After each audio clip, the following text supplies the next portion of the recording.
Hey guys, how are we doing? So we are back at another video from Any News. It's another content video and it's on Goblin Slayer. I checked out the one where he covered episode 1 to 3, thought it was very good, very interesting. I like seeing what has been changed in that, especially when he did the Overlord ones and the Albedo conspiracy and stuff like that. It's really interesting to see what has been moved around and changed and, from the original source. So let's get into this. This is Goblin Slayer quick content. What did the anime change in episodes 4 to 6? Time for another Goblin Slayer video. I love Goblin Slayer as well, it's focusing awesome. on what was missed in the manga from episodes 4 to 6. Don't worry, I won't be talking about that entire arc that was skipped over. Yeah, apparently there was a big story bit that was just cut out. That will be making an appearance in Something about the farm? This'll just be another simple overview. I just seen comments on Crunchyroll. Events that helped develop the world I like how they can use spoilers. This video is sponsored by L-Sword. Starting with episode 4, which adapts chapters 6 to 9 of the manga. Okay. The entire raid of the ruins was damn near spot on. As I've said before, aside from the missing arc, the anime has been adapting the source material pretty damn faithfully. Right. Oh, that's cool. I noticed yeah, that look at that. in the manga, there was a much more significant focus on the High Elf Archer, as her encounters in the ruins lead her to the realization that these goblins are pretty heinous creatures. Yeah, they do a lot of horrible stuff. It was something that was much more prominent in the manga, as multiple panels were dedicated solely to her reactions. Cool. I think I just found the added detail in each of the panels when Archer let her emotions get the best of her to portray a path to despair that was easier to follow. Now enters the Ogre. Ooh, the manga had built up the strength of the Ogre by showcasing 2 previous encounters that the Ogre was said to have. One against a knight with a near-invincible shield, who then got made into a pancake by his own shield. Then a magical master who was outdone by a level of magic higher than his own. And to be honest, when you think Ogre, you don't really think a jacked-up sorcerer supreme who can annihilate you from both long and close range. But having these 2 short scenes helped set the stage for what an ogre is like in the world of Goblin Slayer. Interesting. Of course, by this point, you should just expect that every fantasy creature that they come across is known to be a much more sinister version than what we've typically seen in other media. If we look at the fight now, I'm not sure if you noticed, but Priestess actually used protection twice, on top of the heal and silence that she used prior to that. But if you remember, Priestess mentioned that she was limited to only using 3 spells. So, how was she able to cast the second protection after already using 3 miracles? Well, what the anime failed to explain, but still implied with her significant exhaustion, was a concept called overcast. Priestess basically ran out of MP to put towards other miracles, but that doesn't mean that you still can't use them. Instead, she was able to use her own life force to cast that 4th miracle, offering up her own soul to the goddess in exchange for more magical power. As you'd expect, this is generally something that you don't want to do too often. But they didn't mention that, right? Yeah, you're going to die. Which now brings us to the climax of the episode. The big reveal as to what the magic scroll was. Oh man, it was so boss. Instead of showing Priestess's flashback with the witch, the manga actually showcased the whole interaction with her and Goblin Slayer, where he requests to make a portal to the bottom of the ocean. Though they don't explicitly state where he wanted to make the gate scroll. They just show that he wanted one, followed by the witch's reaction to the rather unusual request, leaving the reader wondering, where could a gate scroll lead that would make the witch so intrigued, as well as end the ogre fight in an instant? Aside from those few things, I think I'm more disappointed that they didn't animate the giant fireball getting cut in half like a piece of paper. Oh, that's cool. That definitely would have been a pretty cool shot to see. That would have been awesome to see. Anyway, Ogre dies here and the adventure is over, right? Well, that's what it seemed like in the anime, but in the manga, Goblin Slayer is ready to go deeper. He wants to keep fighting the goblin. His party sees this, and Dwarf says he wants to rest. Lizard Priest is worried about getting too tired if they go deeper. And High Elf Archer just says that she's out of arrows. Arrows can't do anything, right? Goblin Slayer doesn't say anything, until Priestess finally calls him out. And that's when he agrees to stop. I think there's 2 things to be noticed here. One is that Goblin Slayer's single-mindedness is fully solidified, and we get a strong idea that his mental state is dedicated solely to slaying of goblins. Slaying goblins, and 2 is that Priestess may be gaining influence over Goblin Slayer, and not in the bad way. Oh, definitely, yeah. It could be the first hints that Goblin Slayer may be becoming more open to other people. Anyway, they exit the cave and the anime skips a short emotional sequence involving High Elf Archer thinking to herself how Goblin Slayer has been doing all these dangerous things by himself the entire time. Adding further to the development that the entire Ruin Raid had toward High Elf Archer as a character. And as they close out Interesting the when they arc cut these and things episode out. with Archer's own personal description of an adventure, followed up by her saying that she'll take him on a real one, they show the 5 of them facing an abandoned temple, as if to foreshadow a new upcoming adventure. Oh. Though I'm still a bit unsure as to the significance of this location. Then they finally end the chapter with the lines, "Otherwise, there may be no salvation for us," which you're free to interpret any way you want.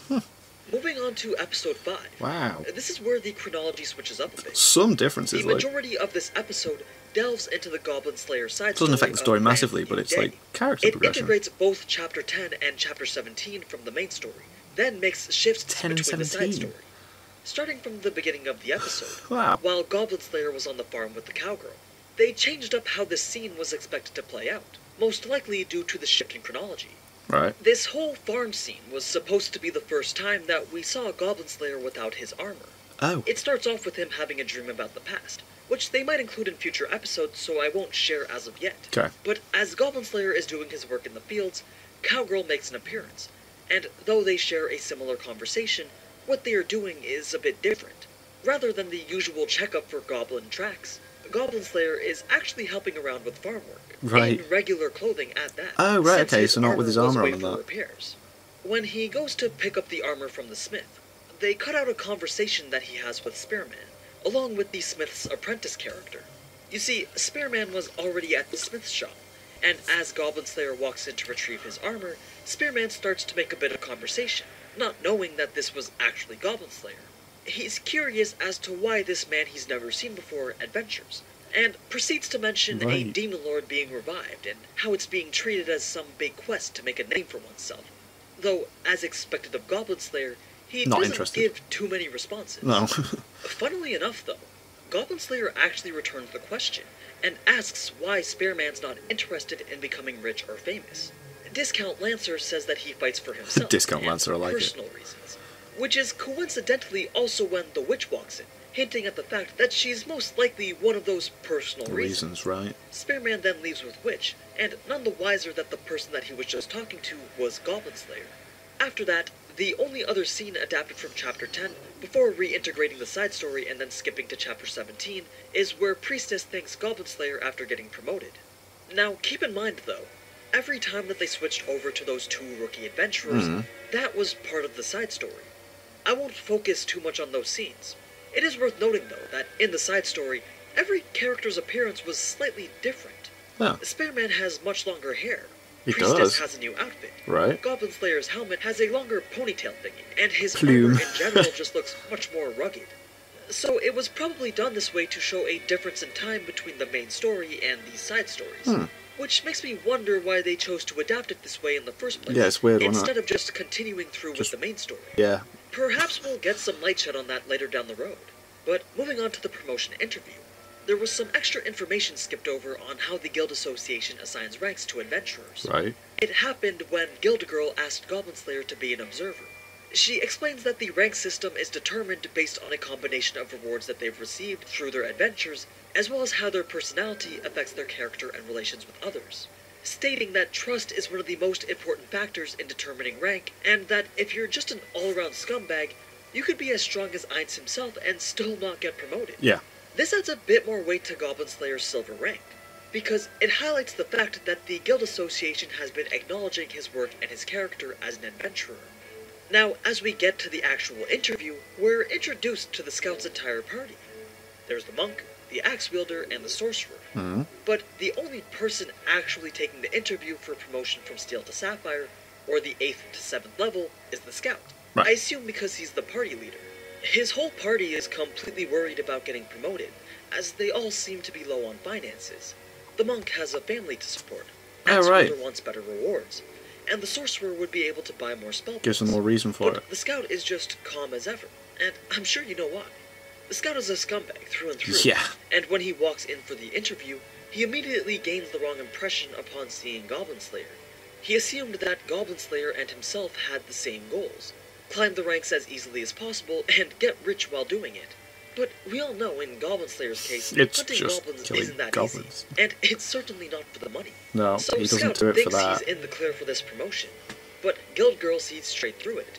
In the anime, she doesn't acknowledge the other party members, But in the manga, she calls Scout out on how they've been doing all the same quests with the same rewards. Yet he's the only one that seems to be in a well-off position, finally coming upon the conclusion that he kept some loot to himself, resulting in his demotion to Porcelain. As for the rest of his party, they were implied to be successfully promoted. Then the rest of the episode is just as you saw. Alright, episode 6 now. The introduction to the Sword Maiden and the Water Town. Right. There's scenarios in the manga where the characters make these absolutely ridiculous cartoon-like faces. Oh, right. And at times, it makes the series actually comedic. One in particular that could have been in this episode was Goblin Slayer's attempt at making a joke. Right. Dwarf and High Elf Archer are having an argument about who outdrank who, while Archer is just dying on the floor from being hungover. That's brilliant. Goblin Slayer chimes in and suggests that she use an antidote, in what I assume to be his typical monotone serious voice. Everyone thinks he's serious, until he says that it was supposed to be a joke. Oh, that's where great. Just the fact that it was an attempt at one makes everyone go into shock, and instantly clears Archer's hangover. On their way to see the Sword Maiden, Brilliant. Priestess is doubtful that there are goblins in the town. After all, it seemed like such a peaceful place. Goblin Slayer, on the other hand, comments on how the very atmosphere of the town gives away the presence of goblins nearby. He likens it to his own experiences with being in a town that had recently been attacked by goblins. There's a noticeable feeling that Goblin Slayer can easily pick up on by observing the villagers around him. When they finally meet the Sword Maiden, before telling them the details of the quest, she poses an interesting question. She asks if any of them had learned that their own kin were aiding the forces of chaos, would they be able to fight them, foreshadowing the elements of her own experiences with the goblins. Typical Goblin Slayer doesn't see into the deeper meaning of the question, and simply says no, since he doesn't have any living relatives. Sword Maiden then explains the quest, and as they're discussing the plan of action to raid the sewers, if you recall, High Elf Archer and Priestess had convinced Goblin Slayer to not use fire, water, or poison. Yeah. But the reason for this wasn't explained in the anime. It kind of just became the rule. The rule came into effect for multiple reasons. The logical one being that they are right below a city, and they don't want to poison the water supply or blow up some houses with rash extermination methods. That makes sense, yeah. The other is that the way Goblin Slayer treats adventurers is no fun to High Elf Archer. He kind of takes the most cautious, and by default, most boring method of eliminating every single goblin. Whereas Archer is the type of person to run in and throw hands to experience the thrill of fighting. It's two opposite personalities experiencing the same adventure, though High Elf Archer is leaning towards the side of naivete. And this now brings us to the adventure. From when we're dropped right into the middle of them fighting, their raid had already been going on for 3 days, with no signs of it coming to an end. When the rain starts, they decide to sit down and take a break. Goblin Slayer explains that he uses torches instead of lanterns, because they double as a weapon and a light source. Cool. He also alludes to a person that he seems to be familiar with within the Water Town. This was actually the second time that he mentioned them. Once when walking to the temple and talking about wheat, and again here while talking about grain and other food. It's a subtle way at leading into the events that ended episode 8. Something that you probably wouldn't be able to pick up on unless you were already aware of what was going to happen. Right. Of course, everyone else is more interested in who this mystery person might be. Then the ship comes, and after Goblin Slayer throws away his sword to kill the leader, High Elf Archer gets a little bit rattled that he just wasted his weapon when she's the one that should be taking the first strike and sniping the leader. Yeah. Which makes sense since she's the long-range attacker. But Goblin Slayer is probably still accustomed to fighting on his own, and most likely he's still getting used to this whole team interaction. So they take down the first ship, the alligator shows up, and then the second ship follows shortly. In the anime, the leader of the second ship points out the light with his grunts, but in the manga, they actually give him words, giving us a small insight into how the goblins think, as well as showing that they are capable of communication between each other. Oh, right. The leader points out the bright light, using it as a beacon to pinpoint the adventurers, who he assumes to be weak from the previous fight. In the anime, that was something that we just had to assume was being thought by the goblin. But in the manga, it's actually written down. Wow, okay. Literally just spelled it out for us. And that brings us to the end of episode 6, and the last of what I could gather as being changed from the manga. I hope you guys found some interesting stuff and gained a little bit more knowledge into the world of Goblin Slayer. If I missed anything, then please do let me know in the comments, especially if you're a light novel reader. I'm sure there are plenty of minor world-building details that are completely glossed over. But before I go, I'd like to thank Elsword once again for sponsoring this video. Sponsored videos like this really do help keep the content flowing at a semi-consistent rate, so feel free to try it out today with the link in the description. Anyway, as always, thank you so much for watching, and if you enjoyed this type of anime content, then you already know what to do. So, until next time, ciao! Wow, that was awesome. Some changes, like, I like it how he points out what chapters that I use as well, like what chapter 10 and 17 made up one of the episodes and that, and the different dialogue between people and thought process, and I think that's a bit of a big one where it's taken out what the Goblin's actually thinking to command going forwards and that, but, you know, they probably have their reasons. Plus, there's only so much you can cram in like 20-something minutes, I suppose, as well as to keep pace. They probably have to decide on certain things that need to be cut and that. But yeah, that's cool to see. I hope he does another cut content, Goblin Slayer. And I do realise that he has done part 2 of the 5 worst in Overlord, which I will be checking out next. So yeah, until then, thank you very much for watching. Click like, subscribe if you haven't already. Leave comments down below. Let me know what I should watch and discuss in future videos. And I'll see you guys. Next time.